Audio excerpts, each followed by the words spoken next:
ito na nga yung manok ng fried rice. Yung tatlo, sobrang dry muna natin sa dry yung ingredients yan. Para mabango. Yun. Yun ang secret sa pagluto ng pancit rice. Yun nga.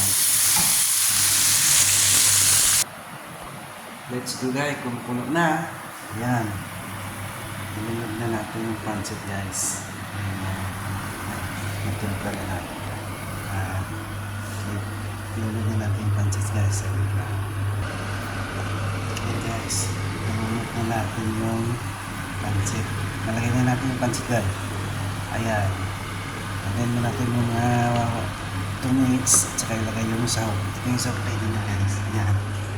Yung sahog ready. Let's go. Ito, so nga guys, ito na siya. Ayan, ang dami natin gulay guys. Ang sarap guys, sa tingnan nyo guys.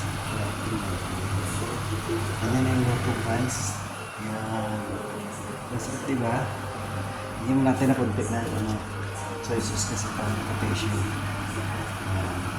Ito lang. Maganda guys. Ayan.